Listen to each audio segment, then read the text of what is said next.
Now let's move on to posterior pituitary gland.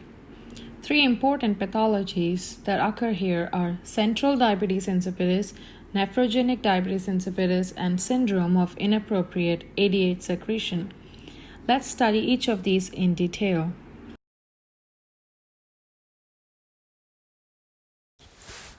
Important hormones involved in this gland are antidiuretic hormone and oxytocin.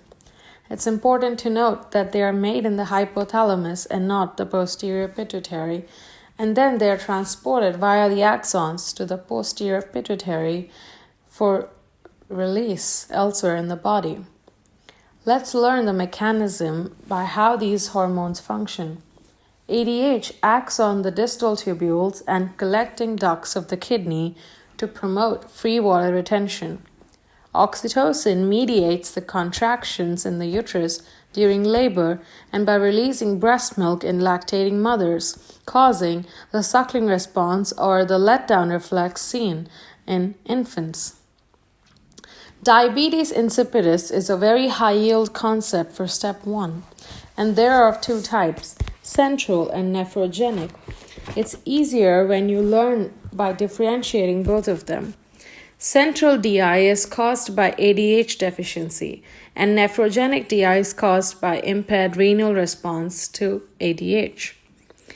Causes are similar.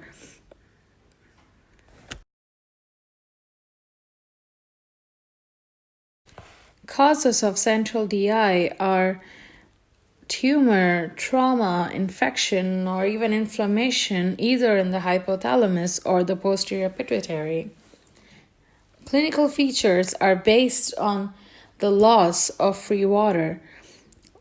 Polyuria and polydipsia is a characteristic feature of central DI, and it's almost diagnostic. Hypernatremia and high serum osmolality are also seen. Low urine osmolality and specific gravity are the other clinical features. It's important to remember that there is high serum osmolality and low urine osmolality. And this can be tested by using the water deprivation test, which, when performed, does not increase the urine osmolality.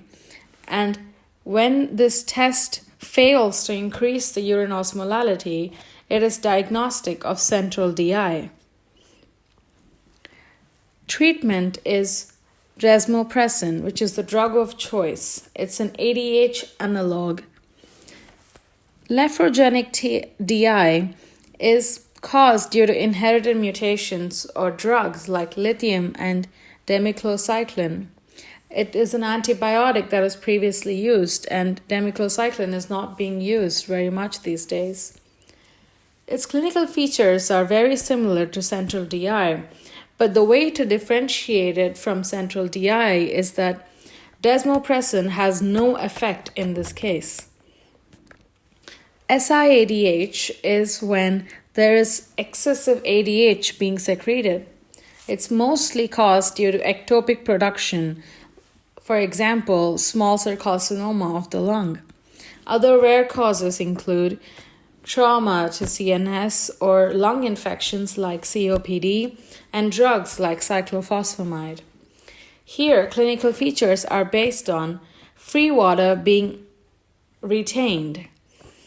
Remember that central DI, the clinical features are based on free water being lost, and here they're based on free water being retained, leading to hyponatremia and low serum osmolality, whereas compared to central DI, which had high serum osmolality.